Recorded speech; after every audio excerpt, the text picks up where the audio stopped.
Okay, 2008 Toyota Tacoma died on the highway today, just instantly died. Could not get it restarted. It's my son's truck. He could not get it restarted. It does start, but dies after 2 seconds. You can rev it a little bit if you start it with the throttle halfway, the throttle pedal on. You can get a couple of revs out of it, but holding the pedal does absolutely nothing. So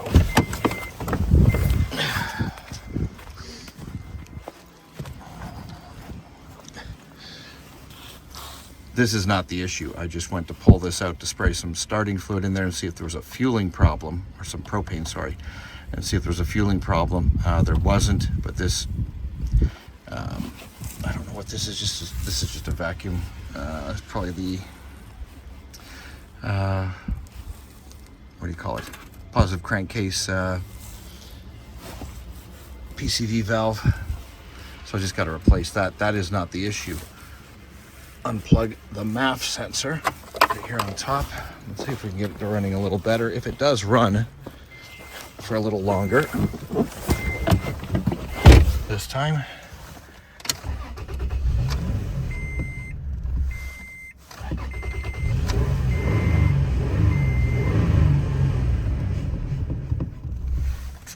Doesn't seem to be making any difference.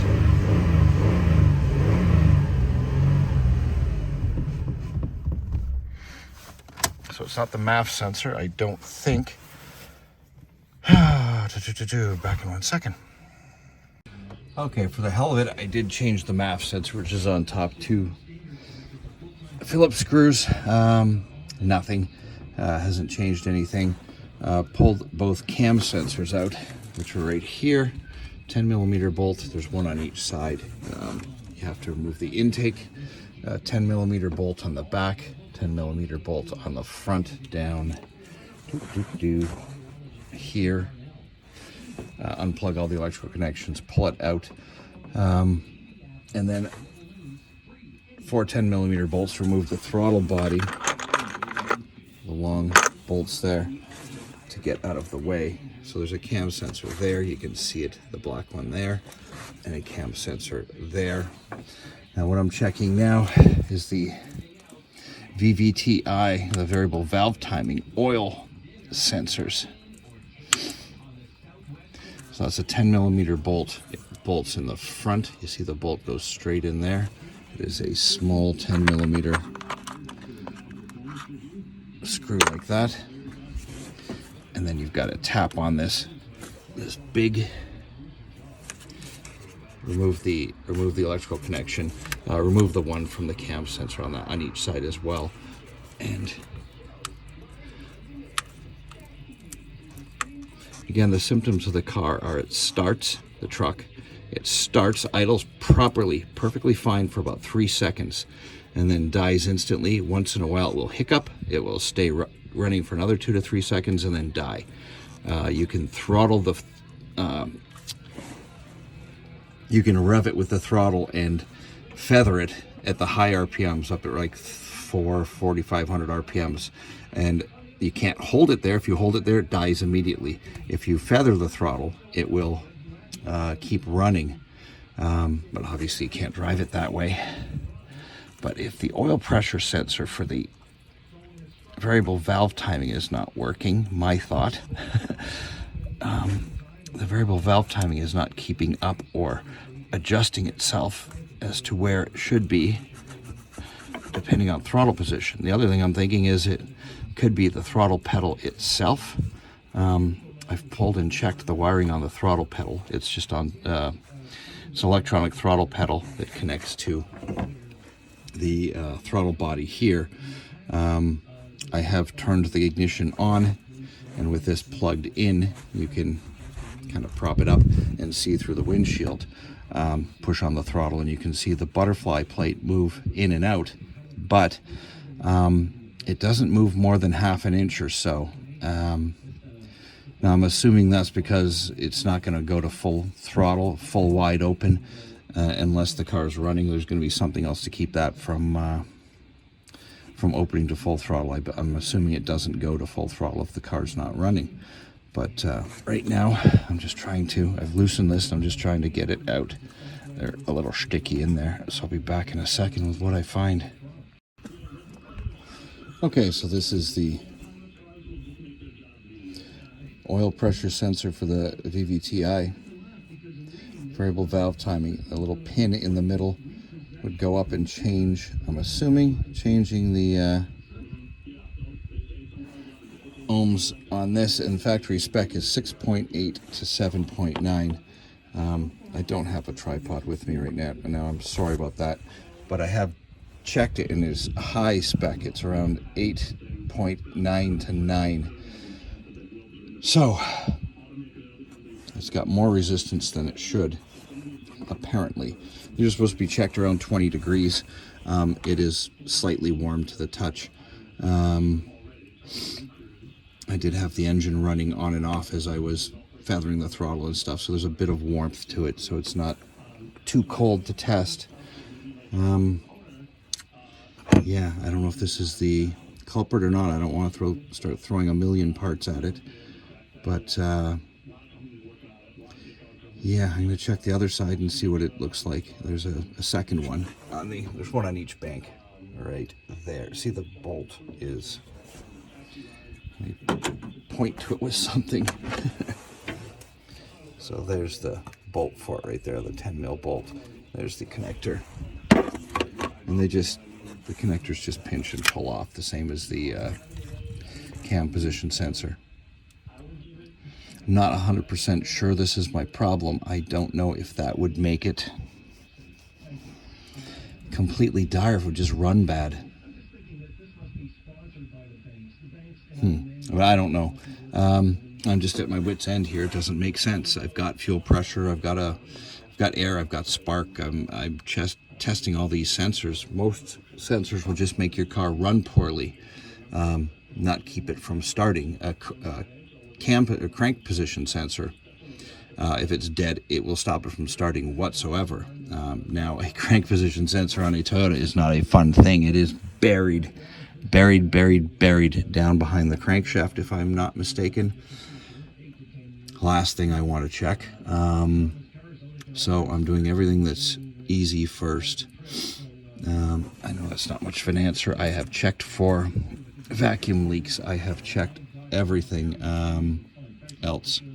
So I don't know. I don't know if these suckers are bad or not. I haven't had to deal with one before. Anyway, I will let you know what I figure out. Okay, so I'm going to test this oil control valve with a power probe, and I can also test it by applying voltage to it. So there's two pins that you're going to measure the ohms across. I can clip the negative to one pin. Need 4 hands. And then probe it with the other pin. Are you on there? Yes, you are. And it should automatically read ohms for me. 6.8. Oh, that's right, within spec. So I'm going to hit the plus button, and I'm going to apply power, and the little plunger on the bottom will pop out. That little plunger should pop out when it gets power to it. It's just like a little solenoid valve. And it should push on the cam advancer within the cylinder bank there and activate it.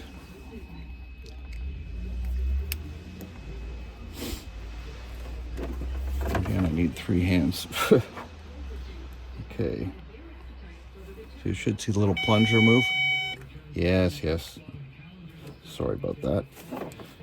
It tells you when you've crossed them. This thing is such a pain. I need the longer pin, alligator clip. If I can hold it for frickin' 10 seconds, I'd be good.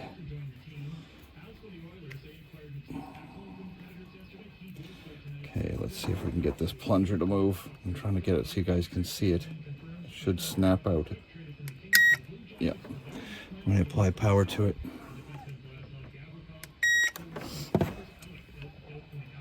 And it's very easy to move back in. Okay, so you can see where it snaps out. I'm going to lube that up, clean it up, make sure there's nothing in there keeping it from moving. I don't believe there is. I don't think this is my problem. Yes, I hear you.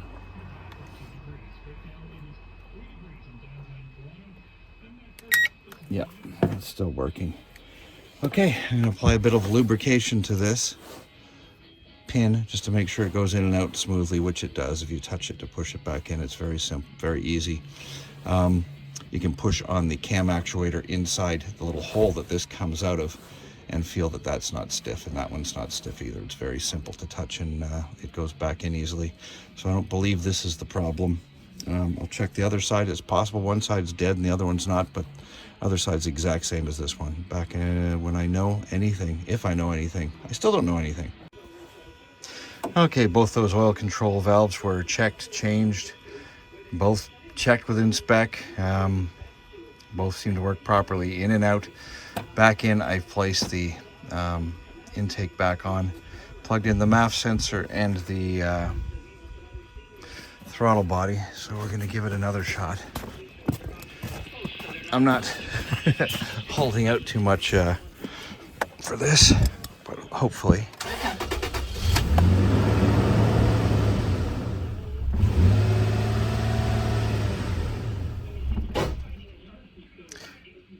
Now, what is that noise it's making before it dies?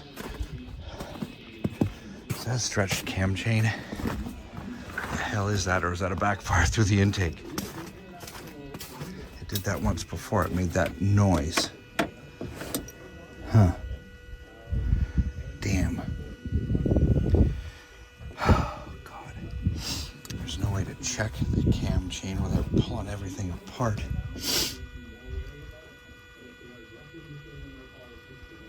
It's possible the cam chain's stretched. It's out of phase with the crank sensor, and the cam sensors aren't in phase, so they're not knowing when to open and fire. I'll try starting it one more time. Just like I said, when it starts and runs, I mean, you just saw it, starts and runs.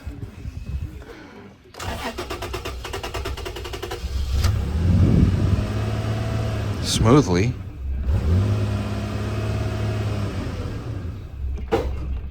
And then that noise and dying. I don't know what that is. It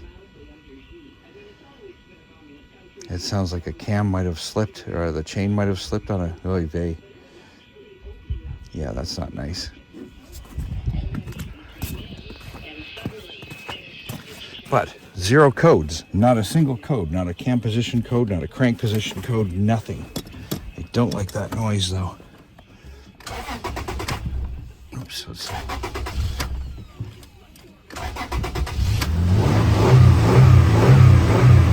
So there's no codes on it, and I can feather the throttle and keep it running up here at 3 or 4.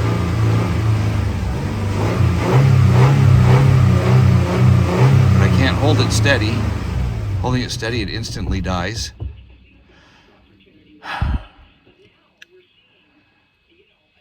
And that noise could just be one side still firing when it shouldn't be. It's just one of the plugs is firing one last frickin' death knell, and it kind of makes a little bit of a knock. Anyway, I'll let you know. Okay, back today working on the Tacoma, and found something interesting in wiring diagrams. This fuel pump resistor. Actually found this on a Toyota MR2 forum when I was doing some searching. And this, at low speed, this resistor, which goes to the fuel pump, lowers the amount of power that the fuel pump gets at low speeds, hence idle and throttle off position. So when you release the throttle, it would slow down the power going to the fuel pump. I guess to save the fuel pump, to make longevity in there. I don't know, it's a resistor. And you can see it looks pretty crappy. This thing is supposed to ohm out. We use an ohm meter at 7 ohms, I believe. on the Toyota service manual, 7 ohms. This one's at 438. So you can bypass a resistor. Here's the little plug. This is where it's located. That little foot there on the right sits in that hole. The bolt, of course, broke off coming out. It was coming out fine, and then it just decided to snap at the last second. Anyway, it's just mounted down here in front of your battery. It's only on the 4-liter Tacoma. It is not on the 2.7. So it's mounted like that and then just plugs in. There's that little plug there. And we're going to jump that resistor and see if this truck starts. I'm just going to stick a paper clip. Okay, so if you can see it in here, I just took a piece of wire and I jumped the 2 leads in the connector. And fingers thoroughly crossed. The battery's rehooked up again. Let's see what happens.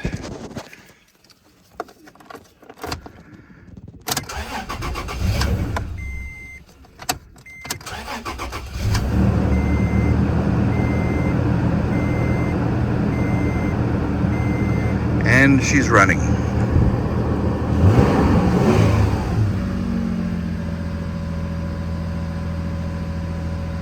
Well, there you go.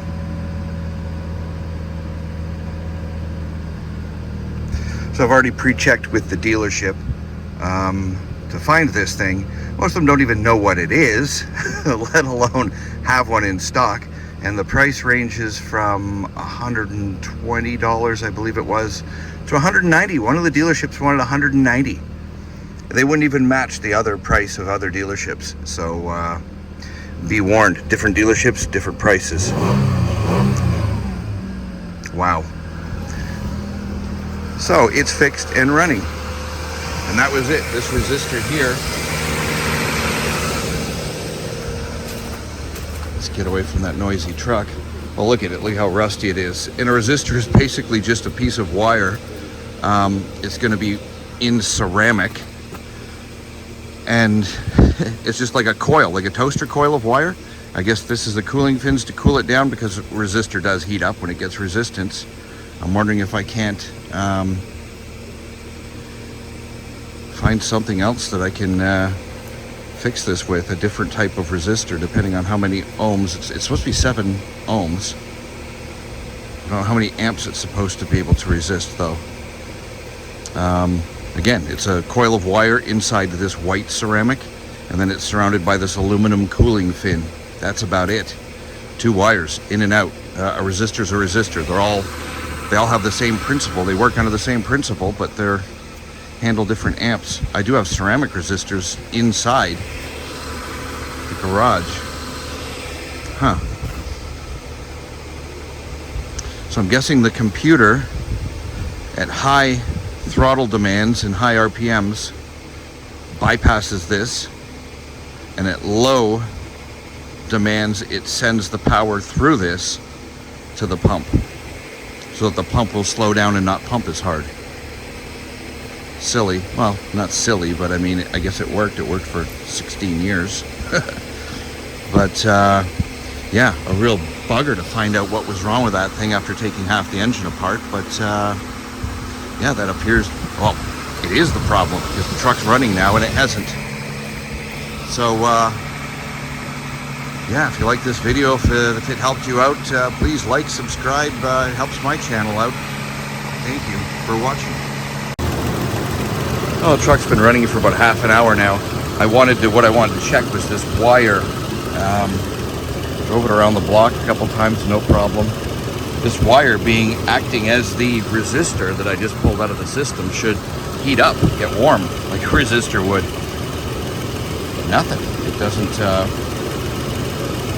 warm up at all.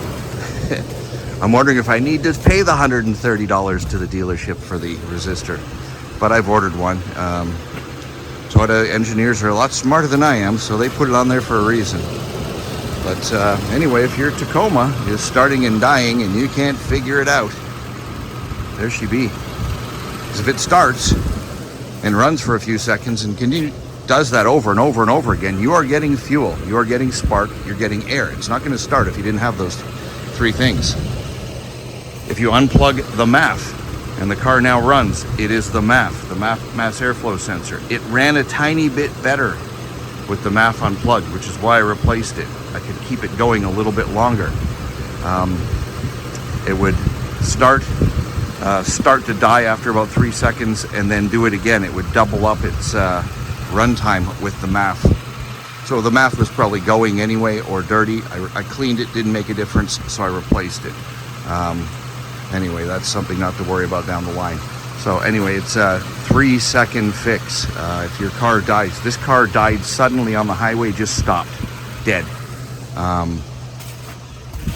Fast lane of the highway in morning rush hour traffic, which wasn't good. It was a very, almost a tragic experience. But anyway,